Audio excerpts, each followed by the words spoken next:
ওকে, hello everyone, সবাই ভালো আছো? আচ্ছা, ফার্স্ট অফ অল আজকে আমরা মিথনুপাত সূত্র বা ল অফ রেসিপ্রোকাল প্রপোর্শনটা আমরা শিখব। Law of reciprocal proportion, reciprocal কথাটার মানে কি জানি, সে আমরা যেই পড়েছিলাম ছোটোবেলায়, অনন্যক। অনন্যক মানে কি, কোনো একটা ভগ্নাংশ যখন বলতাম তার ঠিক উল্টোটাকেই বলা হতো অনন্যক। মানে 3/4 যদি একটা ভগ্নাংশের ভ্যালু 3/4 হয়, তার অনন্যক হলো 4/3, অর্থাৎ ঠিক তার উল্টোটা। তো এখানে এটা একটু অন্যরকম। মিথনুপাত সূত্র বা ল অফ রেসিপ্রোকাল প্রপোর্শন সূত্রটা প্রথমে আমি আগের দিনও বলেছিলাম, সূত্রটা আমি বলছি না। সূত্রটা না বলে আমি একটা এক্সাম্পলের মাধ্যমে জিনিসটা তোদের কাছে রিপ্রেজেন্ট করার চেষ্টা করছি। আশা করি সেরকমভাবে করলেই ভালো বুঝবি। তো ফার্স্ট অফ অল আমরা চলে আসি scientist one Richter, RICHTER, von Richter in the year of 1792, 1792 সালে এই লটা প্রবর্তন করেছিলেন। নাম কি? রেসিপ্রোকাল প্রপোর্শন বা মিথনুপাত সূত্র। আমি জানি না মিথ অনুপাত কী বলে বাংলায় কীরকমভাবে এটা হচ্ছে আমি ঠিক জানি না, তবু আমি সূত্রটা একটা এক্সাম্পলের মাধ্যমে তোদের বলার চেষ্টা করছি। শুরু করছি। আচ্ছা ঠিক আছে, ফার্স্টে যদি বলিস তো আমি বিবৃতিটা বলে দিচ্ছি। বলছে ভিন্ন ভিন্ন ভরের দুটো আলাদা আলাদা মাস, এমন দুটো বা তার থেকে বেশি কোনো এলিমেন্ট নিয়েছি। ভিন্ন ভিন্ন ভরের দুই বা ততোধিক মৌল নির্দিষ্ট ভরের অপর একটি মৌলের সঙ্গে, মানে ওই এক নির্দিষ্ট মানে ডেফিনিট একটা ভর আছে এমন কোনো একটা মৌল বা এলিমেন্টের সঙ্গে পৃথক পৃথকভাবে মানে আলাদা আলাদাভাবে যদি যুক্ত হয় এবং যুক্ত হয়ে যদি কোনো কম্পাউন্ড তৈরি করে বা যৌগ গঠন করে, তো এই সূত্র বলছে যে প্রথমোক্ত মানে প্রথমে যে মৌলগুলোর কথা বলেছিলাম, প্রথমোক্ত মৌলগুলি নিজেদের মধ্যে রাসায়নিক বিক্রিয়ায় ঘটিয়ে যৌগ গঠন করার সময় ঠিক ওই সব ভরের বা ভরগুলির সরল গুণিতক বা উপগুণিতকে পরস্পরের সঙ্গে যুক্ত হবে। I know this is bit confusing, তো আমি একটা এক্সাম্পল দিয়ে তোদের কাছে বোঝানোর চেষ্টা করছি ব্যাপারটা। ধর আমাদের কাছে হাইড্রোজেনকে আমরা তৈরি করব, ঠিক আছে? হাইড্রোজেন তৈরি করব না, কার্বনের সঙ্গে একবার হাইড্রোজেনের রিয়াকশান করে মিথেন পাচ্ছি, একবার অক্সিজেনের সঙ্গে হাইড্রোজেন রিয়াকশান করে জল পাচ্ছি। তাহলে এই দুটো রিয়াকশানের মধ্যে কমন পোর্শনটা কি? হাইড্রোজেন, ঠিক আছে? এইটা হচ্ছে কমন পার্ট, হাইড্রোজেন হচ্ছে কমন পার্ট। তো এখানে দেখ, কার্বন একবার হাইড্রোজেনের সঙ্গে রিয়াকশান করে মিথেন পাঠাচ্ছে, একবার হাইড্রোজেন অক্সিজেনের সঙ্গে রিয়াকশান করে ওয়াটার দিচ্ছে। তো এখানে আমরা দেখি এদের আণবিক ভর বা মলিকুলার মাস, তাদের রেশিওটা কি, যেটা আমরা আগের যে আমরা সূত্রটা পড়েছিলাম সেই সূত্র অনুযায়ী দেখা যাক যে এদের দুজনের অর্থাৎ কার্বন আর হাইড্রোজেনের মলিকুলার মাস এর রেশিওটা কি। তা কার্বন, এখানে একটা কার্বনের আণবিক ভর বা মলিকুলার ওয়েট 12, দ্যাট ইজ 12, আর এখানে কতগুলো হাইড্রোজেনকে নিলে একটা মিথেন তৈরি হয়? 4টে হাইড্রোজেন অ্যাটম বা পরমাণু, নট মলিকুল। ওকে, 2 × 4। পায়েল বোধহয় আমাকে বলছিল যে ও কেমিক্যাল রিয়াকশানগুলো ব্যালেন্স করতে বা জানে না, বা শিখিয়ে দিতে বলেছিল। আমি এখানে একটু ছোটো করে বলে দিচ্ছি। তো কেমিক্যাল রিয়াকশান যখন আমরা সমিত সমীকরণ তৈরি করবো, তখন দেখবো দুদিকেই যেন সেম জিনিস থাকে। অর্থাৎ এখানে কটা কার্বন? একটা, এখানে একটা কার্বন। এখানে আমার মিথেন তৈরি হতে 4খানা হাইড্রোজেন লাগছে। তো এখানে আমার হাইড্রোজেন কি, যেহেতু দ্বি পরমাণু, তাই হাইড্রোজেনকে আমরা কীভাবে লিখি? H2 হিসেবে। তো H2 এর সঙ্গে আর কতগুলো হাইড্রোজেন পরমাণু যুক্ত করলে H4 হয়? নিশ্চয়ই 2 দিয়ে গুণ করলে, তাই পাশে 2 দিয়ে গুণ করেছি। 2 2 4, দ্যাট ইজ CH4। তো যাই হোক, যদি না বুঝতে পারিস তাহলে আমাকে আবার একবার বলবি রিয়াকশানটা, পায়েলকে বলছি, রিয়াকশানটা যদি না বুঝতে পারিস, মানে রিয়াকশান কীভাবে সমিত সমীকরণ করতে হয়। তো হোয়াটএভার, তো এখান থেকে C+2H2, সেখানে CH4। তো এখানে কার্বন 12 কার্বনের আণবিক ভর 12, আর হাইড্রোজেনের আণবিক ভর হচ্ছে 4, টোটাল মিলিয়ে দুখানা হাইড্রোজেন। তাহলে 12 আর 4-এর রেশিও করলে কত হচ্ছে? 3:1, wire 3 is the ratio of carbon and 1 is the ratio of hydrogen. C এখানে 3, hydrogen এখানে 1. Now we are going to another reaction where hydrogen আর অক্সিজেনের রিয়াকশন হচ্ছে, সেখানে হাইড্রোজেন আর অক্সিজেন আমাদের দিচ্ছে ওয়াটার। আচ্ছা, তাহলে এখানে একটা হাইড্রোজেন অণু বা মলিকিউল আর এখানে হাফখানা O2 বা অক্সিজেন পরমাণু। কেন হাফ নিয়েছি? So that the reaction is balanced. এখানে একটা হাইড্রোজেন পরমাণু আর এখানে অক্সিজেন যদি আমি একটা নিতাম, যদি একটা অক্সিজেন নিতাম তাহলে কি হতো, এখানে 2H2 দিতে হতো, কারণ অক্সিজেন তো একটা আর হাইড্রোজেন দুটো মিলবে না।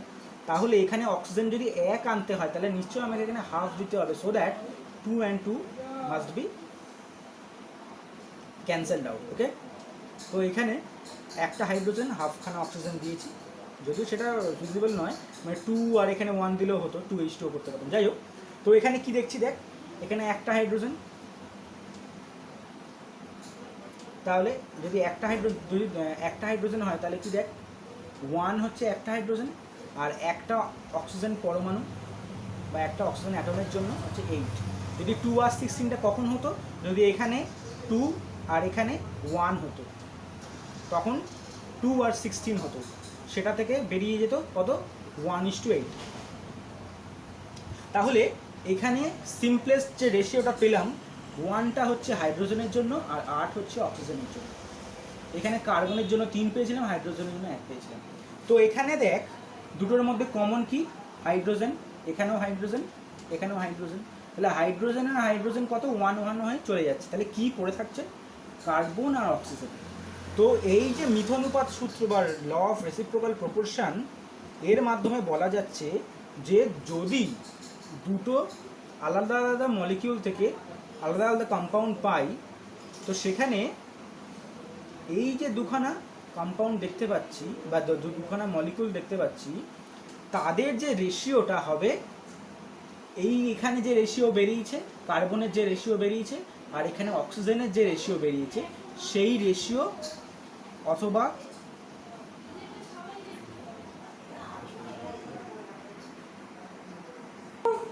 আচ্ছা, তো তাহলে দেখ এই যে কার্বন আর অক্সিজেনের রেশিওটা পেয়েছি, এটা অলওয়েজ যে কোনো জায়গায় যদি কার্বন আর অক্সিজেনের কোনো কম্পাউন্ড পাই, তো সেখানে কার্বন আর অক্সিজেনের যে কম্পাউন্ডটা পাবো সেখানেও যে রেশিওতে ওদের আণবিক ভর বা মলিকুলার মাসটা থাকবে, দ্যাট উইল বি অলওয়েজ 3:8, অন্য কিছু হবে না।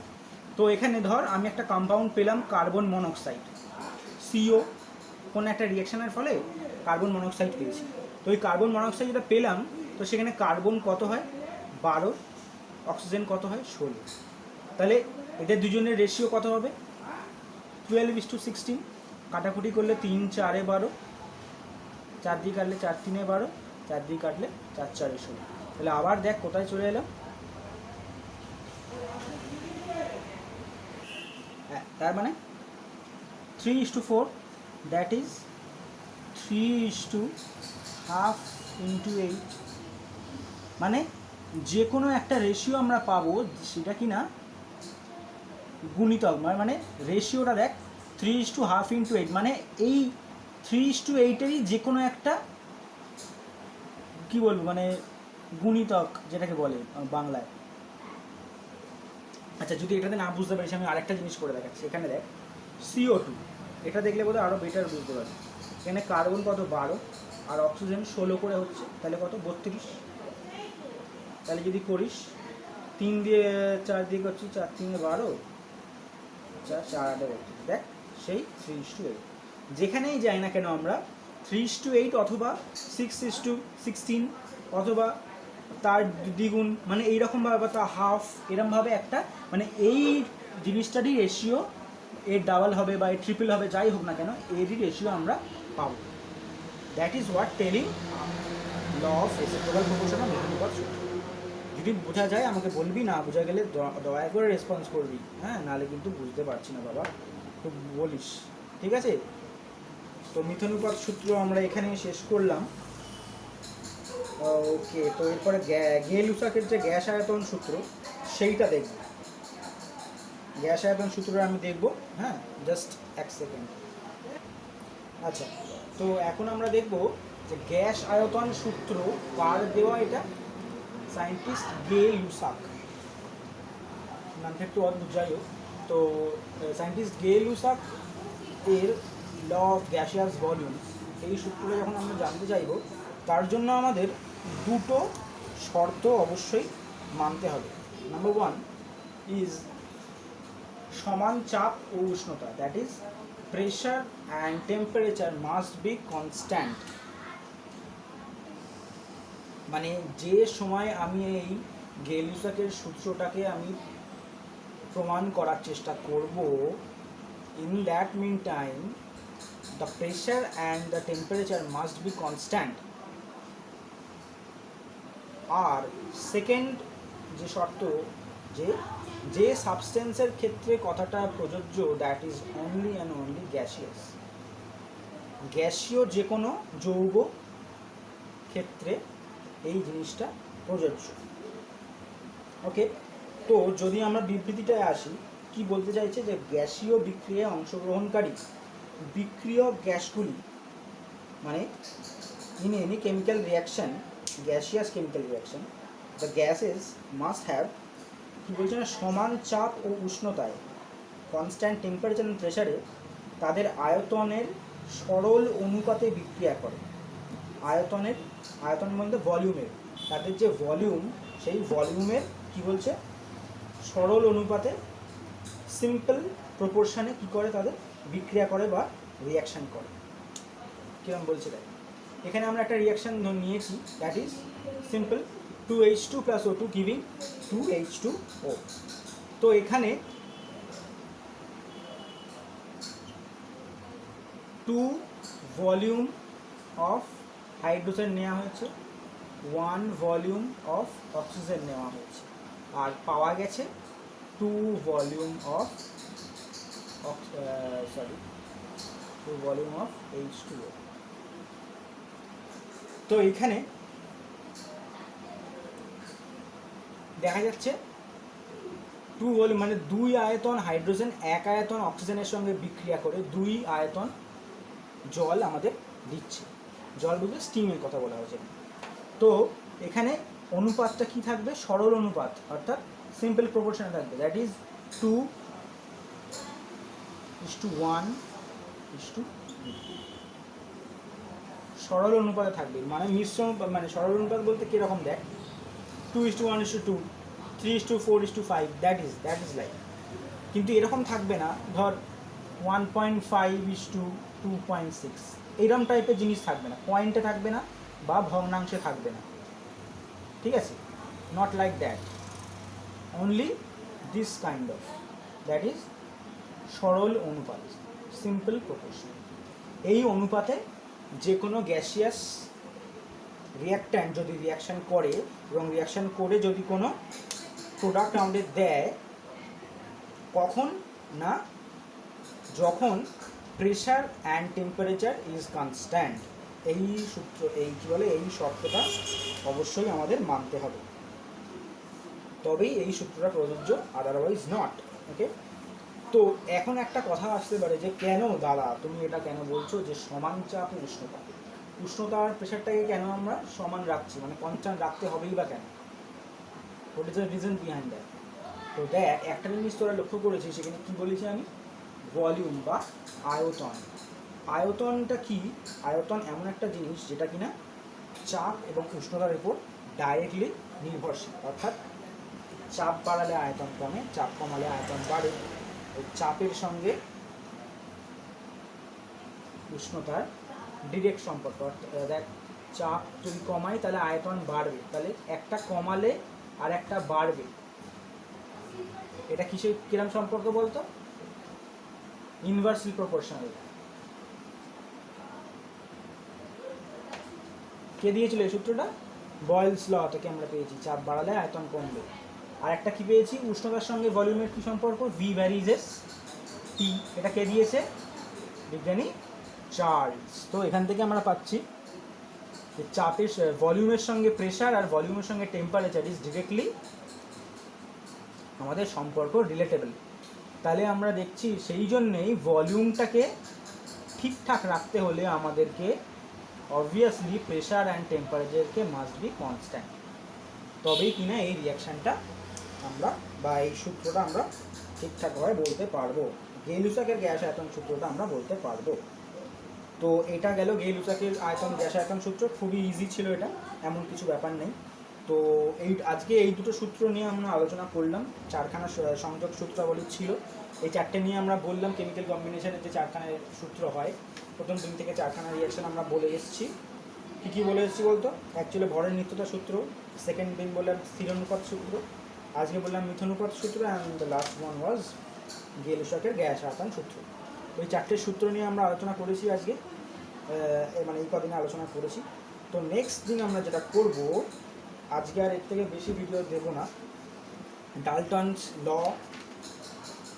বা ডালটনের যে অ্যাটমিক থিওরি ছিল সেটা, ডালটনের অ্যাটমিক থিওরি, ডালটনের পরমাণুবাদের গুরুত্ব, সমস্ত এগুলো যেগুলো ছিল সেগুলো, হ্যাঁ এগুলোতে যেগুলো আছে সেগুলো বলবো। ওগুলো যদিও তোরা সব জেনে এসেছিস তবু আচ্ছা, আর এখান থেকে এখান থেকে আর কিছু সেরকম নেই। তো আচ্ছা, অ্যাভোগাড্রোর প্রকল্পটা বলতে হবে, সব জানা আছে তবু একবার করে আমি ঝালিয়ে দেবো। আর তারপরে তোর বিভিন্ন পারমাণবিক স্কেল, গ্রাম পরমাণু, গ্রাম অণু, এগুলো বলবো। আর তারপর আমি চলে আসবো তুল্যাঙ্ক ভারে চলে আসবো, কারণ তুল্যাঙ্ক ভার জিনিসটা তোরা খুব একটা বুঝিস নি। তারপর তো অ্যাভোগাড্রো সংখ্যার যে বিভিন্ন তো নিউমেরিক্যাল এক্সাম্পলসগুলো আছে ওগুলো নিয়ে কথা বলবো। ওকে, এইভাবে এই চ্যাপ্টারটা আমরা এগোবো। দেরি হয়, ফার্স্ট চ্যাপ্টারটা ভালো করে না শিখলে না পরের চ্যাপ্টারগুলো না, এই জিনিসের যে বেসিকটা না বুঝতে পারলে পরের চ্যাপ্টারগুলো বা 12-এ গিয়ে অসুবিধা হবে।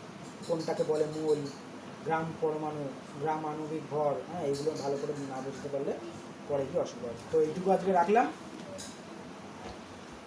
না বুঝলে অবশ্যই বলবি। দেখি একবার, বাবারে সেটা তো না বুঝলে অবশ্যই বলবি, যদি কোনো অসুবিধা থাকে রেসপন্স করবি যে দাদা বুঝিনি, ভয়েস মেসেজ পাঠাবি, বারবার যেগুলো বলে আসছি সেটাই বলছি, ঠিক আছে? তো আজকে এই পর্যন্ত রাখলাম। এখানে ভিডিওটা না বুঝলে বা ভিডিওটা বুঝলে আমাকে ফোন করবি বা মেসেজ করবি, ঠিক আছে? নেক্সট ভিডিওর জন্য তৈরি থাকবে। Stay home, stay safe.